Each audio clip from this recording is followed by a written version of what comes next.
그래서 4장은 특별히 사랑에 대한 말씀이 주옥같이 나옵니다. 여러분들 외우면은 평소에 큰 힘이 될 겁니다. 하나님 말씀 보겠습니다. 시편 25편에 있는 말씀입니다. 구약 성경 818페이지에 있는 시편 25편 12절부터 15절 말씀 교도하도록 하겠습니다. 구약 성경 818페이지에 있는 시편 25편 12절부터 15절 말씀 교독합니다. 12절 먼저 읽어드리죠. 여호와를 경외하는 자 누구냐? 그가 택갈기를 그에게 가르치시리로다. 그의 영혼은 평안히 살고 그의 자손은 땅을 상속하리로다. 여호와의 친밀하심이 그를 경외하는 자들에게 있으며 그의 언약을 그들에게 보이시리로다. 내 눈이 항상 여호와를 바라보면 내 발을 그물에서 벗어나게 하실 것이로다. 아멘. 여러분들 근심거리가 참 많죠? 예, 우리가 아주 근심하면서 살아가고 있습니다. 아침에 탁 눈을 뜨면 좋은 거 생각하기보다도 근심거리를 먼저 생각합니다. 그래서 하루 종일 근심하다가 잠자리에 드는데 잠을 자면서도 또 근심을 합니다. 그래서 악몽을 꾸기도 하고요. 꿈속에서도 근심하는 게 악몽으로. 악몽을 꿀 때는 여러분들이 평안하고 좋을 때는 악몽을 절대로 안 꾸어요. 그 꿈의 내용이 뭐 연결돼서 딱 맞지 않는다도 여러분들이 걱정 근심에 많이 쌓여 있을 때 악몽을 꾸게 됩니다. 그럼 많은 근심거리들이 있는데 사도 바울은 우리가 하는 그 모든 근심을 간단하게 두 가지로 분류를 했어요. 한번 찾아볼까요? 고린도후서 7장 10절입니다. 신약성경 사도행전 다음에 고린도전서, 고린도후서 나오죠. 고린도후서 7장 10절.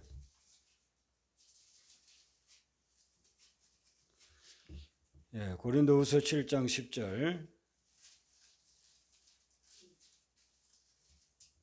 한번 같이 읽어보겠습니다. 고린도후서 7장 10절 같이 읽습니다. 시작. 하나님의 뜻대로 하는 근심은 후회할 것이 없는 구원에 이르게 하는 회개를 이루는 것이요 세상 근심은 사망을 이루는 것이니라. 아멘. 우리가 하는 모든 근심, 특별히 성도들이 하는 모든 근심을 딱 두 가지로 나누면 하나님의 뜻대로 하는 것인가 세상 근심이 있다 이겁니다. 하나님의 뜻대로 하는 근심은 우리를 살펴보는 거예요. 내가 요즘 하나님의 뜻에 맞게 사는가? 내가 요즘 제대로 가고 있는가? 하나님의 기준에서 나를 보는 거예요. 그래서 근심하면 그 근심은 회개하게 해가지고 구원에 이르게 한다. 이런 근심은 늘 해야 되는 거예요. 나를 구원에 이르게 하니까 얼마나 좋습니까? 이런 근심을 해야 되는데 세상 근심은 하면 안 된다. 세상 근심은 사망에 이르게 한다. 세상 근심하면 뼈가 마른다고. 뼈가 마르. 여러분들 뼈가 마른대요. 세상 근심하면. 그러니까 세상 근심은 물리쳐야 돼요. 예수 이름으로 여러분들의 마음에 있는 세상 근심 오늘 다 물리치시기를 바랍니다. 네. 세상 근심을 가만 내버려 두면 자꾸 스트레스 받아가지고 사망에 이른다고 했어요. 그런데 우리는 그냥 내버려 두고 있어요. 그 근심을 자꾸 하고 또 하고 또 하고 거기에 또 날개를 달아가지고 또 근심하고 2차 대전 때 전쟁터에서 죽은 군인보다도 그 전쟁터에 아들이나 형제나 오빠나 이렇게 보내놓고 근심하다가 죽은 사람이 더 많답니다. 이 근심이 우리를 사망으로 이끌어간다 하는 것입니다. 그 근심을 물리치고 우리를 살리는 근심은 하나님의 뜻대로 하는 것입니다. 오늘 본문 말씀에 뭐라고 말씀하느냐 하면 여호와를 경외하는 자, 여호와를 경외하는 것이 하나님의 뜻대로 하는 근심이라 이렇게 이야기해요. 여호와를 경외한다는 것은 경외라는 말은 두려워한다는 말이에요. 그런데 이게 우리가 일반적으로 가지고 있는 두려움하고 다르잖아요. 그러니까 번역을 하면서 경외라고 번역을 한 거예요. 영어에서는 똑같이 써요. 두려워하지 말라 할 때 do not fear 이래요. 두려워하라 할 때도 fear the Lord. 그러니까 하나님을 경외한 하나님을 두려워하라는 거예요. 이걸 거룩한 두려움이라. 하나님을 경외한다는 것은 하나님을 거룩한 마음으로 두려워하는 것입니다. 하나님을 늘 의식하고 하나님의 뜻대로 살려고 하는 그런 몸부림치는 것. 그게 바로 거룩한 두려움이라. 이렇게 볼 수 있는 것입니다.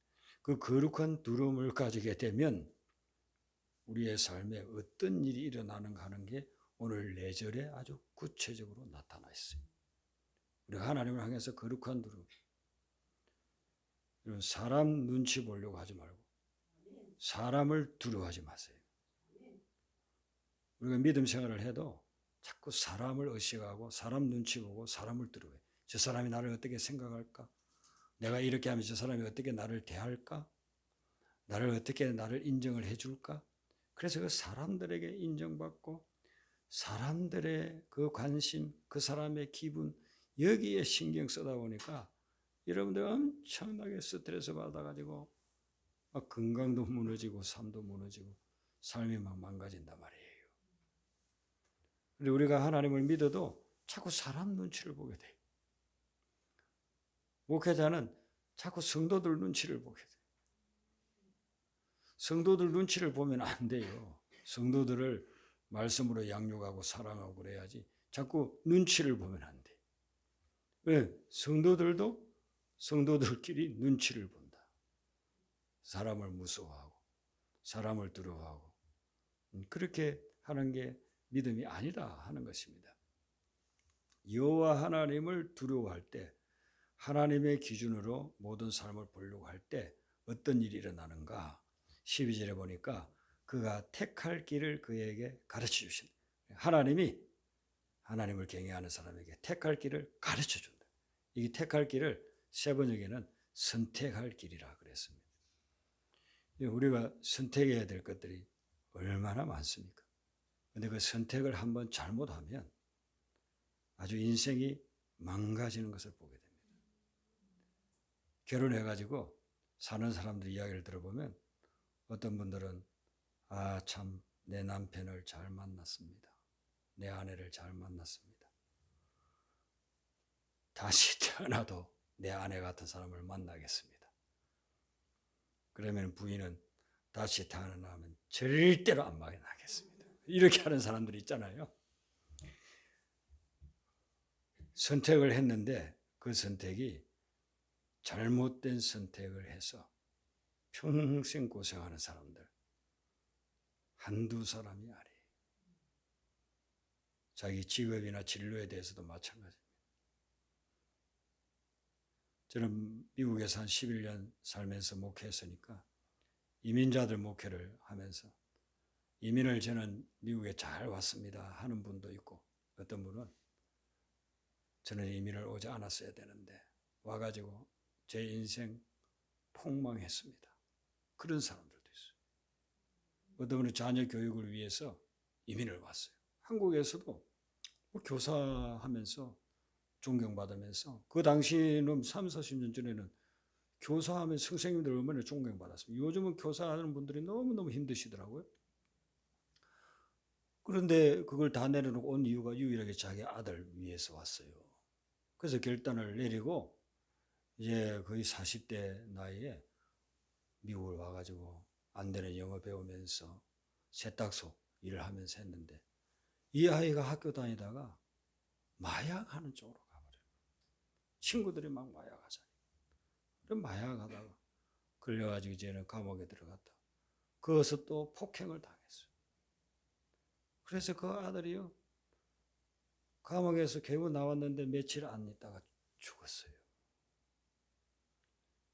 제가 유학 가가지고 얼마 안 돼서 그 이야기를 듣고 얼마나 마음이 아팠는지 몰라요.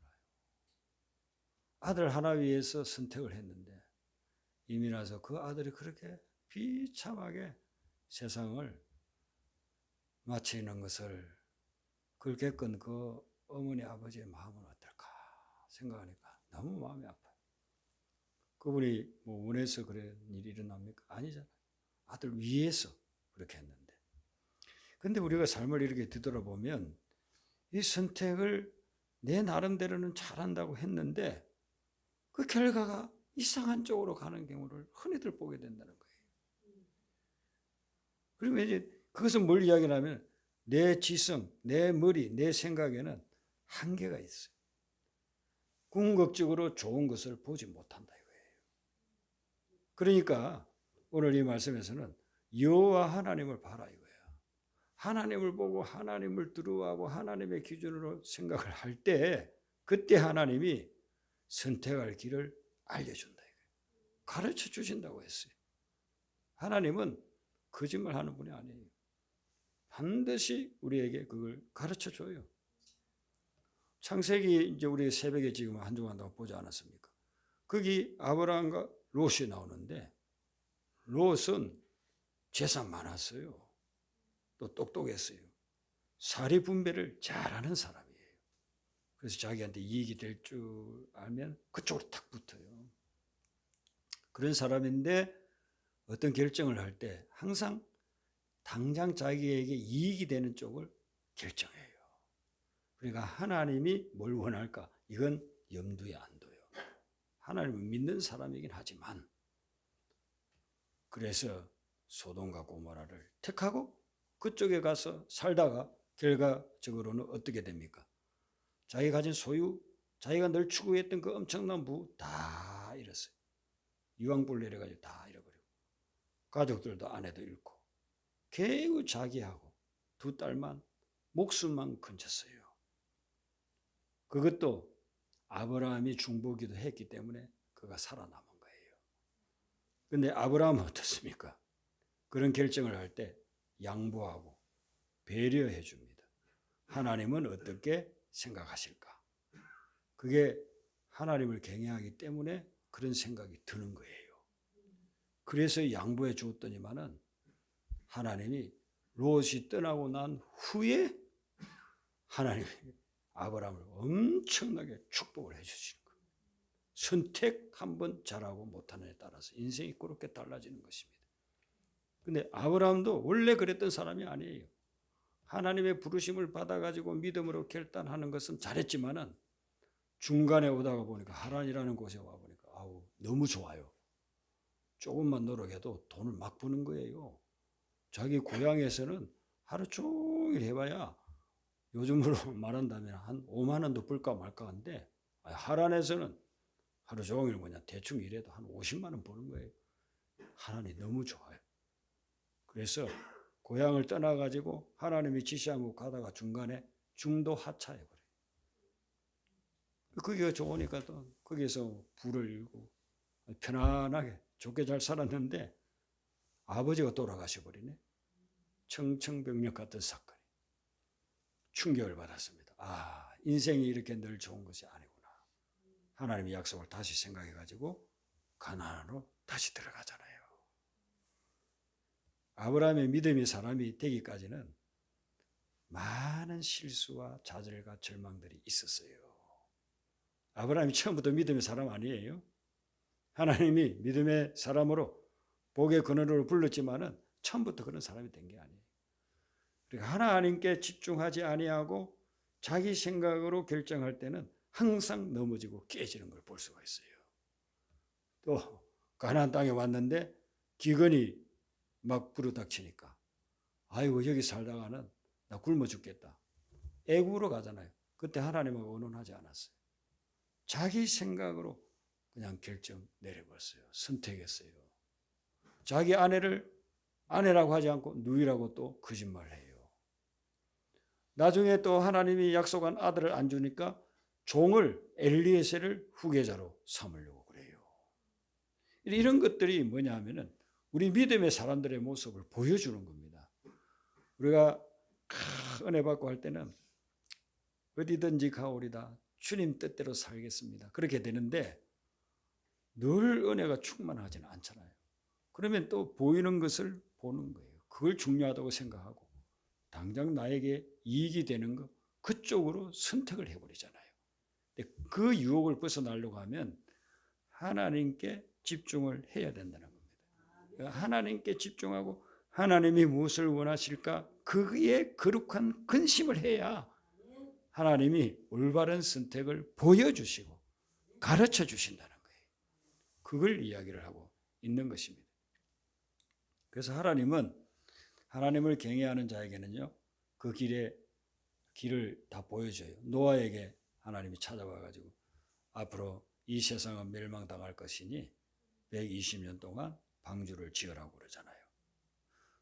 다른 사람들에게는 안 알려줬어요. 하나님 앞에서 의인으로서 주님과 동행하는 노아에게 알려주신 거예요. 그리고 그 노아 때문에 노아의 아내와 아들들과 며느리들은 방주에 들어가게 된 거예요. 그러니까 주변에 하나님을 경외하는 사람, 거룩한 근심을 하는 사람들하고 가까이 지내는 게 복이에요. 네. 그 사람은 그냥 따라가기만 해도 돼요. 네. 그런 노아에게 알려주죠. 모세에게도 알려줍니다. 모세야, 애굽에 있는 네 백성들 430년 동안이나 노예 생활했던 그들을 구출해내라. 내가 구출하게끔 해주겠다. 아무에게도 안 알려줬어요. 하나님을 만나고 하나님을 경외하는 모세에게 하나님이 알려주신 거예요. 오늘도 마찬가지입니다. 우리가 하나님께 집중하고 하나님을 경외하게 되면 하나님께서 여러분이 무엇을 선택해야 될지를 알려주신다는 거예요. 굉장히 중요합니다. 제가 대학부 아이들을 가르쳐가지고 한 6년 동안 그때 대학부에 굉장한 그 부흥의 역사들이 막 일어났습니다. 그때 리드를 했던 형제자매들이 한 10몇 명 있었는데 그 중에 자매 하나가 아주 천사 같아요. 늘 웃고 사람을 대할 때 그렇게 친절하게 대하고, 그래서 그 자매를 통해서 대학생들이 많이 구원받고 또 나중에 영적으로 크게 성장 변화되고 그랬는데, 제가 그렇게 대학부를 하다가 이제 공부하러 갔어요. 갔는데 어느 날 편지가 왔어요. 요즘처럼 뭐 카톡이나 이런 게 없을 때니까 뭐 한 2, 3주 걸리죠. 한국에서 편지 쓰면. 미국에 편지가 왔는데 어떤 내용이냐면 좀 심각한 편지예요. 그때는 제가 안수를 안 받았기 때문에 전도사님, 제가 고민이 있어서 전화상으로 이야기하기에는 너무 긴 내용이고 하면서 쭉 몇 장에 걸쳐서 이야기. 그럼 뭐 어떤 고민이냐면은 이제 결혼할 때가 됐는데 대학도 졸업하고 직장도 다니고 그렇게 하니까 결혼해야 되는데 그 자매가 그렇게 성품이 좋고 밝은 얼굴이니까 주변에서 자꾸 소개시켜주는 사람들이 있어가지고 결혼 대상자가 지금 7명이나 있대요. 7명. 그래서 누굴 택해야 될지를 모르겠더라. 예. 이 사람은 이게 좋고 저 사람은 저게 좋고 다 7명 다 데리고 살 수는 없고 7 중에 하나를 택해야 되는데 어떻게 해야 될지 모르겠어요. 자기가 고민도 하고 주변 사람들에게도 이렇게 여쭤봐도 속 시원하게 상담해 주는 분이 없어서 미국 가서 공부하기도 바쁘고 이민 목회하기도 바쁠 텐데 제가 이렇게 예의를 무릅쓰고 그냥 이렇게 편지를 합니다. 그래요. 그래서 이제 그 자매가 그런 상담 인생에 중요한 것을 물어보니까 제가 이제 답장을 보내야 되잖아요. 그래서 기도하면서 하나님의 마음으로 이렇게 깨우쳐 주시는 말을 편지를 보냈어요. 그래서 그 내용의 핵심은 사람을 보고서 이 사람을 택할까라 하지 말고 그거 다 내려놓고 하나님께 기도를 해라. 하나님이 어떤 사람을 배우자로 원하시는지를 기도하고 그걸 가지고 그 7명을 이렇게 한번 점검해 보면 그 중에 한 사람을 하나님이 알려줄 거다. 제가 그런 편지를 보냈어요. 그랬더니 말은 뭐 어려운 거 아니잖아요. 우리가 늘 들을 수 있는 거잖아요. 그 자매가 편지를 받고 이제 기도를 한 거예요. 하나님 어떤 배우자를 원합니까? 그런데 이제 하나님의 딱 기준이 오는 거예요. 이러이러한 형제를 만나도록 하라. 그래 그 기준을 가지고 보니까 7명 중에 딱 한 명 보이더라. 한 명 보이더라는 거예요. 그래서 그 형제하고 결혼을 했어요. 근데 그 형제 가정은 장로님, 뭐 집사님, 목회자 가정이 아니에요. 저 경상남도 거기 해인사 합천 해인사 있는 그 동네 어릴 때부터 나고 자란 그 동네에서 평생 불교 미심 있는 그런 분들이에요. 이 형제만 서울에 공부하러 와가지고 교회를 다니는 형제예요. 그런 가정을 하나님이 만나라고 한 거예요. 평소 생각하면 믿음의 가정도 아니니까 만날 수가 없어요. 물론 형제는 교회를 다니지만 그 시댁에 가가지고 어떤 어려움을 당할까 이런 것들 계산하면은 할 수가 없죠. 근데 기도를 딱 정하고 나니까 그 형제가 딱 보이는 거죠. 그래서 결혼해서 아이들 둘 낳고 지금 이제 텍사스에 이민 가가지고 자주 연락하고 있습니다. 이번 연말에도 연락이 왔어요. 목사님, 그때 그 상담을 해주셔가지고 제가 이렇게 귀한 남편을 만나게 돼서 얼마나 감사한지 모릅니다. 살아보니까 그때 제가 세상 기준을 가지고 제 남편보다 더 낫다고 생각했던 사람들 택하지 않고 하나님의 기준을 가지고 이 남편을 택한 것이 너무너무 감사합니다. 그래서 애들도 데리고 저한테 한국에 있을 때는 간혹 오고 그랬습니다. 그랬는데 그런 과정을 통해서 인생에 정말 중요한 문제를 두고 여러분들 어떤 결정을 할 때 지금 당장 눈앞에 보이는 것, 또 어떤 이익이 된다는 것, 내 취향에 맞는다는 것, 그거 진짜 조심해야 돼.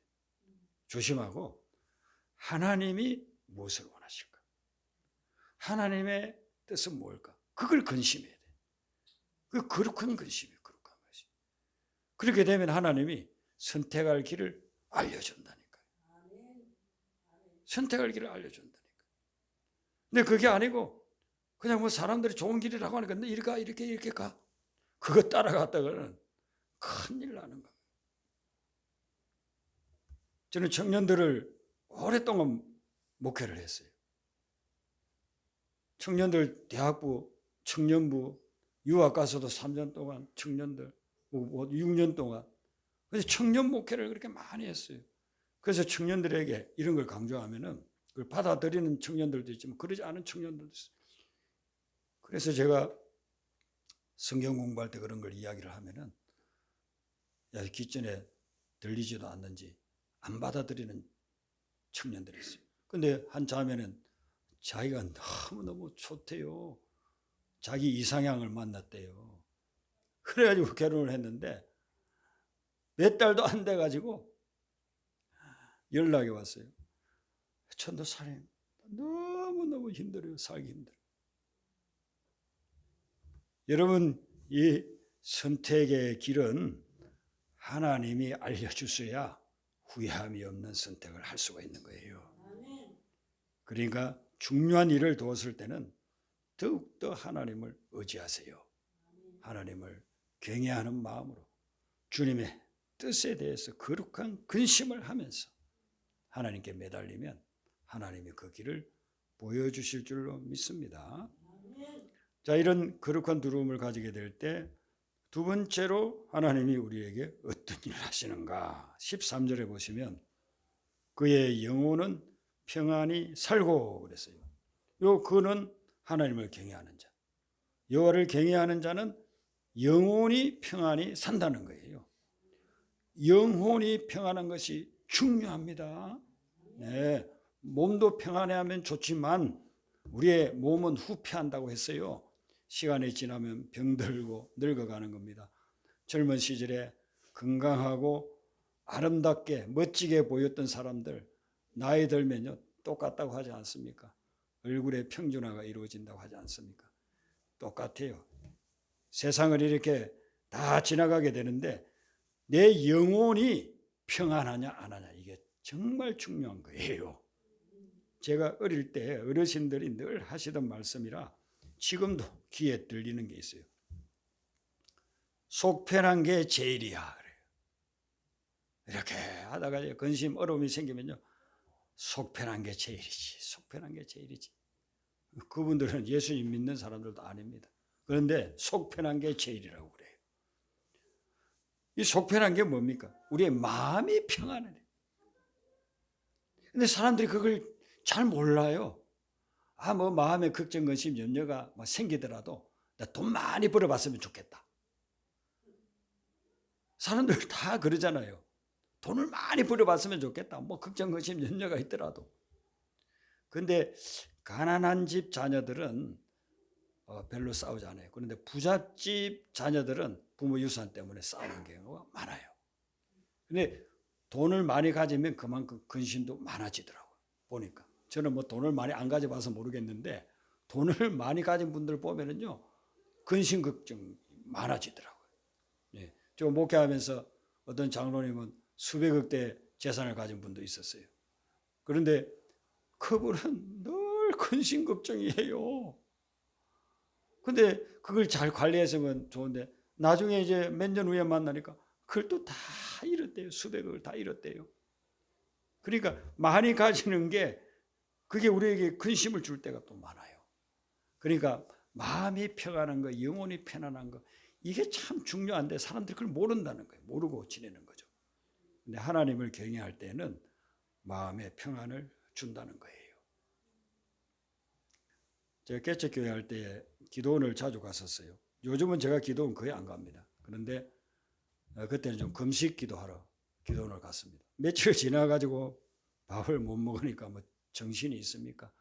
힘도 없고 가만히 있으면 더 처지니까 기도원에 거기 왔다 갔다 하루에 한두 시간씩 이렇게 왔다 갔다 하다가 물 마시는 곳에 앉아 있으니까 어떤 분이 와가지고 문 목사님 그렇게 불러요. 그래서 이런 곳에 누가 오나 내 아는 사람 이런 데도 있네 보니까 제가 잘 아는 분이 금식 기도를 하러 온 거예요. 그 양반도 며칠 됐다고 그래요.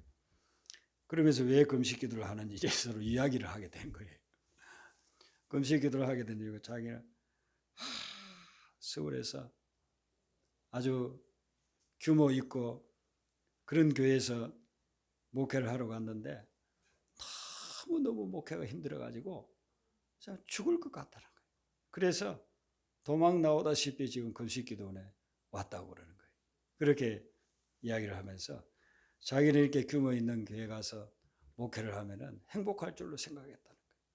그런데 너무 힘들대요. 스트레스가 너무 많고 근심거리가 너무 많아가지고.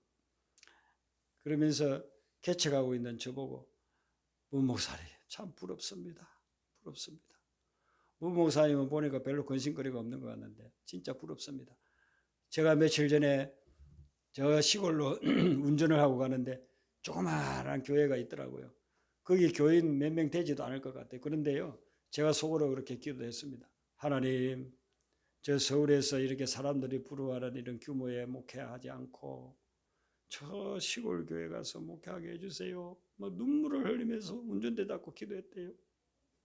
나 너무 힘들고 너무 고통스럽습니다. 주님은 저에게 평안을 주신다고 했는데 평안이 하나도 없고 근심만 쌓여 있습니다. 그렇게 금식하러 왔으니까 제가 그 친구 위해서 금식을 안 할 수가, 기도를 안 할 수가 없어요. 그래서 그 친구 위해서 기도해 줬어요. 그리고 나서 이제 가서 얼마 안 돼가지고 진짜 시골 교회로 갔어요. 그랬더니만은 이분이 저를 부흥 강사로 초청을 했습니다. 그래서 가가지고 일주일 동안 말씀 전하고 말씀 전하는 시간 외에는 둘이서 이야기하고. 여러분 우리가 외적인 걸 많이 가지면 평안이 오는 거냐? 외적인 걸 많이 가져도 평안이 오는 경우도 있지만 그게 우리에게 평안을 주는 것이 아니에요. 하나님을 전적 의지할 때 하나님이 우리에게 영혼을 평안하게 해주신단 말이에요. 그 평안을 누리시길 바랍니다. 그래야 우리의 영과 육이 강건해지는 거예요. 시간이 많이 지났는데 한 군데만 더 보시면 14절하고 15절 여기에 또 참 하나님이 주시는 말씀이 있습니다. 우리 읽었지만 한 번 더 14절 15절을 읽도록 하겠습니다. 시작. 여호와의 친밀하심이 그를 경외하는 자들에게 있으며 그의 언약을 그들에게 보이시리로다. 내 눈이 항상 여호와를 바라보면 내 발을 그릇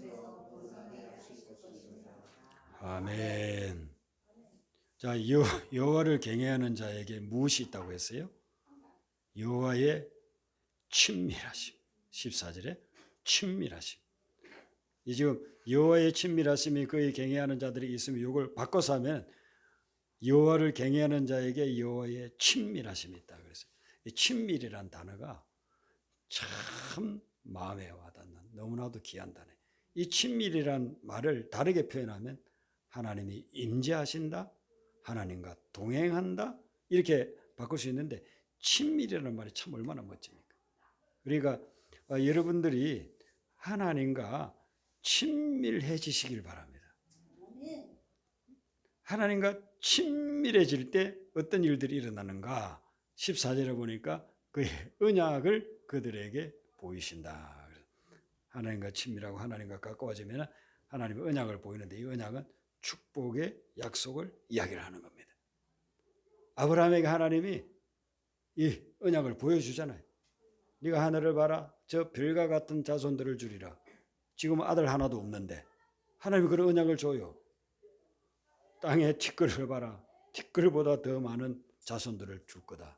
바다의 모래알을 봐라. 모래알보다 더 많은 후손들을 줄 거다. 내가 너에게 땅을 주겠다. 가나안 땅, 약속의 땅을 주겠다.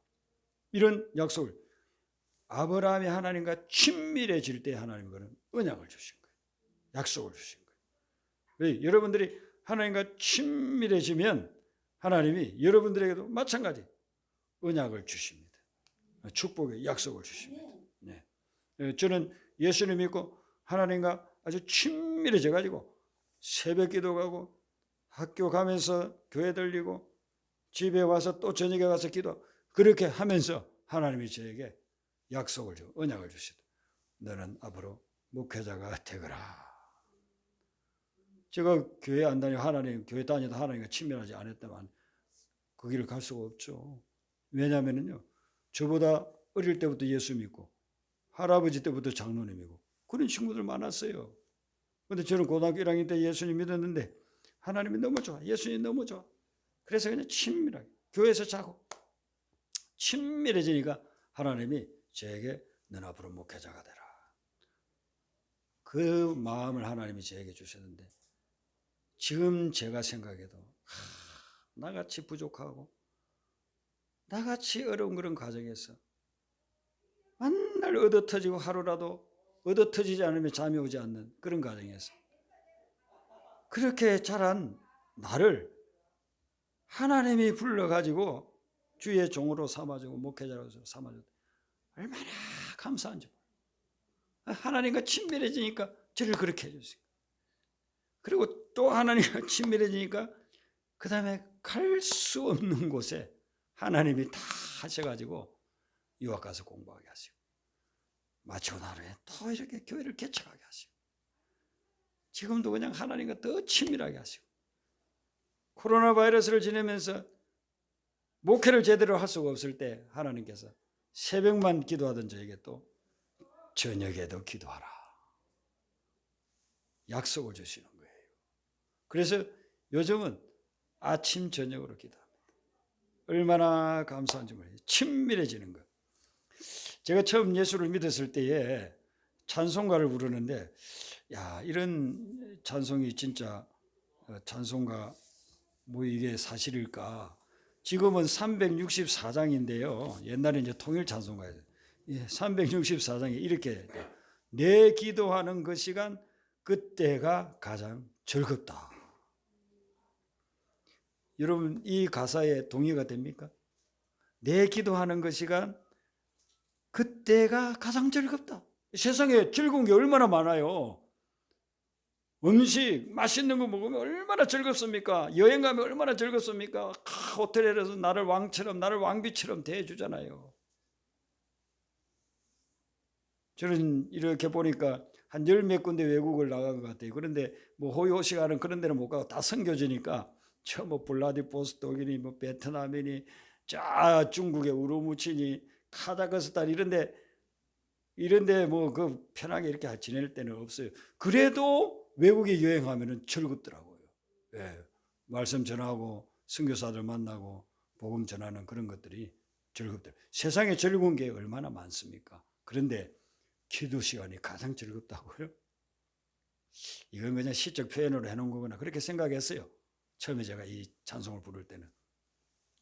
근데 예수님을 믿고 기도의 맛을 알게 되니까, 기도를 배워서 기도를 하게 되니까 그 다음에는 이 기도하는 시간이 정말 가장 즐거운 시간이에요. 그래서 자다가도 새벽 불때 일어나서 기도하러 나가게 되고, 하나님을 만나는 게 얼마나 좋은지. 이 가사를 아마 작사한 분은 성경을 많이 알기 때문에 이런 가사를 작성했을 거예요. 모세를 보세요. 모세가 시내 산에 올라가 가지고 하나님하고 하루나 이틀 기도하다가 내려오려고 했을 거예요. 그러는데 기도하는 게 너무 좋은 거예요. 너무 좋아가지고 가지고 갔던 한 이틀 먹을 도시락 다 먹어버렸어. 그래서 그 다음부터 금식으로 들어가. 먹지도 않으면서 하나님하고 이야기하고 대화 나누고 거기서 말씀을 받고 기도하는 시간이 너무너무 좋아가지고 하나님과 친밀해지면요 기도하는 시간이요 가장 즐거운 시간으로 바뀌게 돼요. 저는 여러분들이 그 은혜를 받게 되시길 바랍니다. 네. 어려움이 있어도 기도하면서 하나님과 친밀함을 누리게 되면요 그 어려움을 극복하게 하시든지 아니면 그 어려움은 그대로 있어도 그 어려움 중에서도 내가 근심 걱정하지 않고 지내게끔 하나님이 마음의 평안을 주셔요. 하나님과 친밀한 자에게 주시는 거예요. 그래서 모세는 기도 시간이 너무 좋으니까 그냥 시내산 산꼭대기에서 기도하면서 계속 지내는 거예요. 저도 기도하면서 그런 걸 참 많이 체험을 합니다. 1시간 기도하고 들어가야지 하는데 기도하는 게 너무 좋은 거예요. 그래서 어떤 데 하다 보면 막 3시간 기도하고 있을 때도 기도하는 시간, 하나님과 친밀한 시간.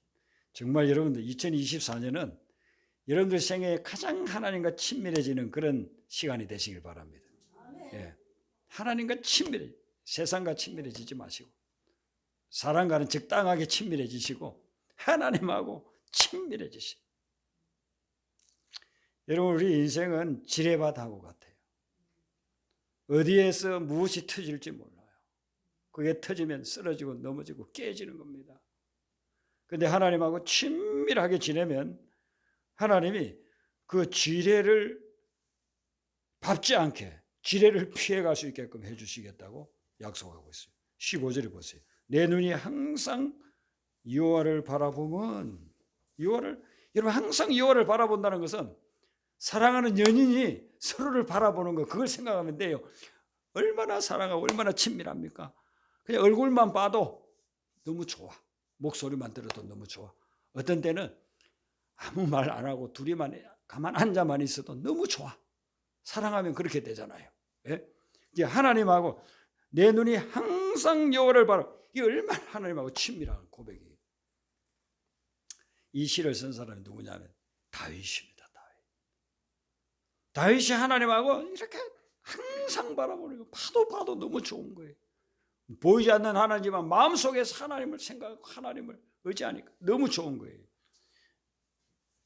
그렇게 한 이유가 뭐예요? 15절 하반절에 내 발을 그물에서 벗어나게 하실 것이미로다. 하나님하고 친밀한 사람은 그물, 올무, 함정, 덫을 놓아둔 거 거기에서 벗어나게 하나님이 해주신다 이거예요. 다윗은 이걸 실제로 자기 경험에서 나온 고백이에요. 사울 왕이 그를 얼마나 죽이려고 했습니까? 군사들을 보내기도 하고 함정을 파놓기도 하고 그렇게 했는데 그때는 믿음이 다윗이 제일 좋을 때예요. 참 이게 일종의 역설인데 모든 것이 갖춰져 있고 편안할 때 믿음이 좋은 게 아니고 고난 갈란과 역경이 있을 때 믿음이 제일 좋아. 예. 저도 이렇게 신앙생활을 뒤돌아보면 아주 어렵고 힘들고 해결되지 않는 문제가 많을 때 그때 믿음이 제일 좋았던 것 같아요. 다윗도 그러죠. 모든 것이 다 이루어졌을 때는 믿음을 잃어버리고 막 타락하지 않습니까? 근데 다윗이 쫓겨다니고 막 목숨의 위기가 있을 때 항상 하나님만 바라봤어요. 그랬더니만은 그 함정에서, 덫에서 벗어나게끔 해주시더라는 거예요. 하나님. 이게 얼마나 멋진 고백이에요.